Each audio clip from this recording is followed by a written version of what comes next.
هي الحكومة عملت ايه علشان تحتوي الأزمة الاقتصادية؟ أنا مصطفى الغريب ودي فيديوهات السؤال الصح. طبعا مش محتاج اقول ان مصر بتمر بازمه اقتصاديه زيها زي معظم دول العالم، وان الوضع حاليا مش احسن حاجه حتى لو كنا احسن من غيرنا. بس يمكن في ظل الازمه دي كان في تحركات وقرارات من الحكومه لاحتواء الازمه دي، وقرارات تانية لمحاوله التخفيف على المواطنين. كلنا تابعنا خلال الايام اللي فاتت دي قرار رئيس مجلس الوزراء الدكتور مصطفى مدبولي بترشيد الانفاق بالجهات الداخله في الموازنه العامه للدوله والهيئات العامه الاقتصاديه للعام المالي 2022-2023، والقرار ده اللي اتنشر في الجريده الرسميه. طبعا الخطوه دي كانت مهمه وبتيجي في اطار استراتيجيه الحكومه لمواجهه الازمه الاقتصاديه، وكمان محاوله توفير النفقات وخصوصا من الدولار. القرار ده نص على ان كل احكامه هتسري على كل موازنات الجهات الداخله في الموازنه العامه للدوله، من جهاز اداري واداره محليه وهيئات عامه وخدميه، والهيئات العامه الاقتصاديه كمان لحد نهايه السنه الماليه 2022-2023. انت هنا ممكن تيجي تسالني وتقول لي طب ايه هي اهم ضوابط قرار ترشيد الانفاق؟ الجريده الرسميه نشرت قواعد وضوابط ترشيد الانفاق بالجهات الداخله في الموازنه العامه للدوله، وكمان الهيئات العامه الاقتصاديه، واللي تضمنت تاجيل البدء في اي مشروعات جديده لها مكون دولاري واضح، بالاضافه لتاجيل الصرف على اي احتياجات مش ضروره قصوى، وترشيد اعمال السفر خارج البلاد الا للضروره القصوى وبعد موافقه مجلس الوزراء،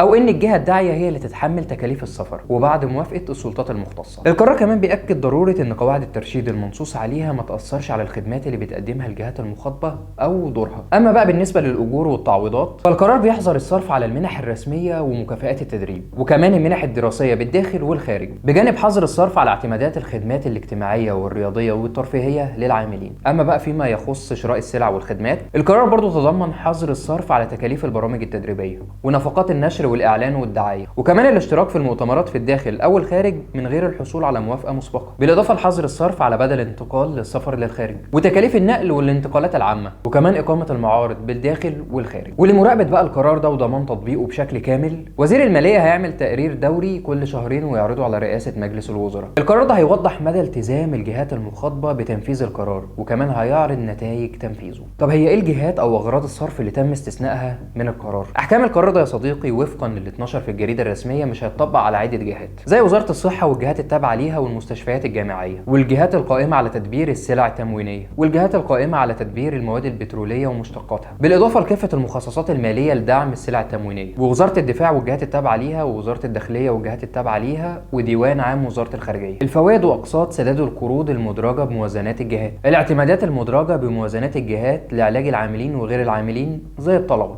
والاعانات اللي بتتصرف للعاملين وغيرهم، وكمان المعاشات الضمانيه وتكافل وكرامه، وفي كمان المقابل النقدي للعاملين في المناطق النائيه، اغذيه العاملين وغيرهم المدرج لها اعتمادات في الجهات ذات الاختصاص، واعتبار اللي اتصرف عليها في موازنه 2021-2022 هو حد اقصى ليها. القرار شمل جزئيه مهمه جدا خاصه بالنقد الاجنبي، بقت البنك المركزي قطاع التمويل بالترخيص بالصرف بالمكون الاجنبي، وده بقى على اي حاجه من اوجه الصرف، وده بعد التنسيق مع البنك المركزي والجهات المعنيه. وبعد كده السؤال الصح، تفتكر الحكومه ممكن تعمل ايه تاني علشان ترشد الانفاق؟